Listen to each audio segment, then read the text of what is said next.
Hello and welcome back, and that's right, we want to talk about another Synology. My god, when it rains it pours, right? The new Synology BeeStation Plus, a one-bay simplified NAS solution from the brand that we actually saw at CES 2025 a few months ago and has sort of lurked around with the odd model number leak ID for the last few months, or I will go back halfway through 2024 in fact. Now this is a one-bay solution arriving with a pre-populated 8TB hard drive, a Synology 880 3300 drive inside. It scales up a lot of the capabilities of the original BeeStation. It's not replacing it, it's another alternative to a growing portfolio. And although it's still a one-bay solution, I do think, again, as mentioned earlier, it's going to be a growing expanded series from Synology BeeStation, targeting a lot more simplified, easy access user.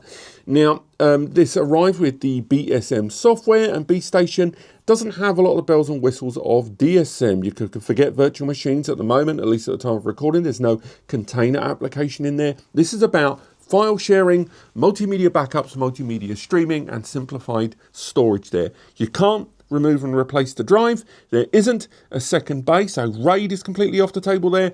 And the performance of a single hard drive, negligible sometimes. We'll get onto that in a bit. BeeStation has several different appliances for mobile devices there. It also has a Beefiles and Beedrop and Beephotos applications there. But this system is also going to be rolling out with an integrated Plex application, apparently.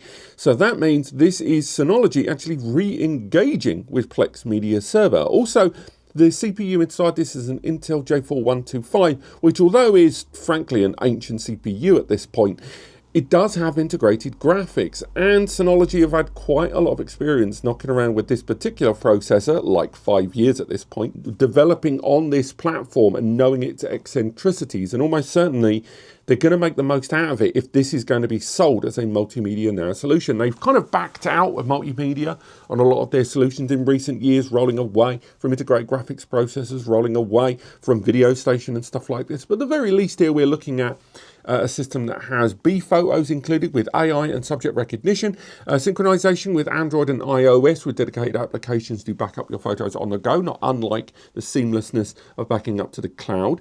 On top of that, you've got Beefiles, Beedrop, I should say, not BeeShare. It's a file management there, and it's trying to find the ease of use, I can see here, that you would find with something like a Google Drive, Dropbox, iCloud, that sort of thing, but provided in a local storage capacity.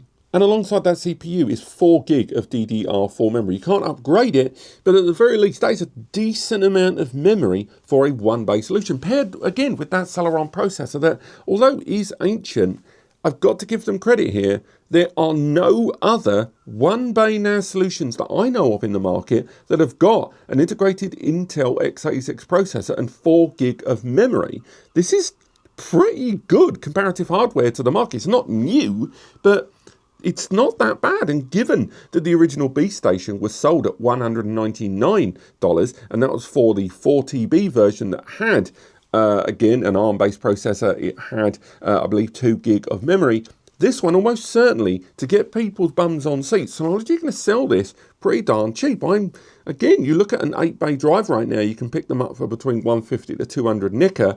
I reckon this is probably going to land somewhere between maybe 249 to 299. Again, I've got no confirmation at the time of recording, but for a pre-populated 8TB solution, yes, the hardware isn't exactly cutting edge, but for a one-bay, that's going to be pretty damn appealing. Obviously, that's without tax and still TBC, giant asterisks, but still, there are going to users looking for a simplified solution that actually quite liked the original BeeStation, but found it underwhelming in terms of the hardware. This remedies some of those points. There is seemingly backup towards cloud appliances there. There's also integration of snapshots apparently rolled in as well. It's not a terrible system, let's be honest. It's not what the DSM diehards would like, but much like when I talked about the original BeeStation, this solution isn't targeted for them.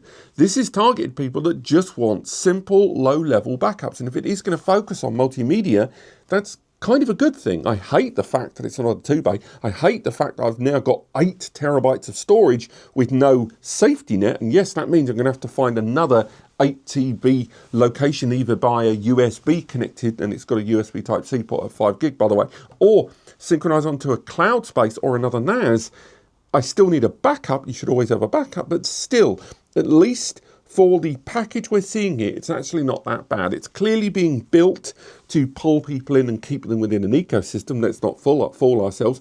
Notwithstanding, the lack of that RAID functionality does mean that once your data's in here, you're going to have to sort of lock it within it and bolt on within that ecosystem for most, simplified users. But on top of that, it rolls out with 3 months of BProtect, which is a cloud-based package. You get 3 months for free to back up your data. And clearly, that's being done in the hope that people are going to stay within that cloud ecosystem and then turn this into a semi-subscription model. That is not great. It is optional, but it's not great. Ports and connectivity are a little middly. It does have 2 5 gig USB ports, one in C, one in A, so you are going to be able to add more storage, therefore backups across multiple drives. The network interface is only 1 gigabit Ethernet. I know there's going to be users that say, scaling up the network connectivity, it's only 1 hard drive, who cares? An 8 TB drive could definitely hit 150, maybe 180 megabytes per second on a good day.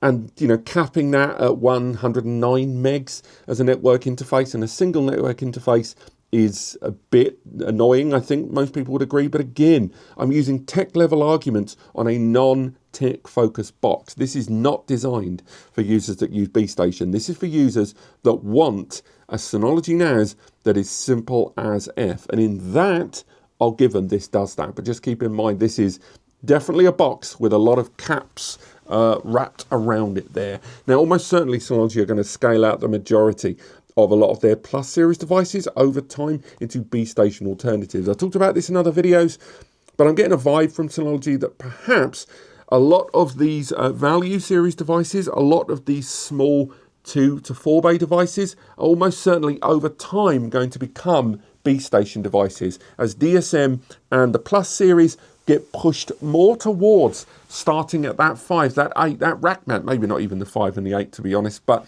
I can see that division happening, and I think the line in the sand is almost certainly going to be whenever DSM 8 rolls out. But for those that don't care about inside baseball and are just looking for simplified storage, this is a pretty good solution on the face of it, and definitely better than pretty much any other 1 bay in the market right now in terms of what you're getting for your money. But I would say the scalability and the capability for the more tech focused, you can probably give this a miss. But let me know what you guys think. I'll put some links into the description regarding some articles on NASCompares, and if and when this becomes available, you'll see links there as well. So if you found the video useful and you want to help me out and support the channel, use those links. But apart from that, thank you so much for watching, and I'll see you next time.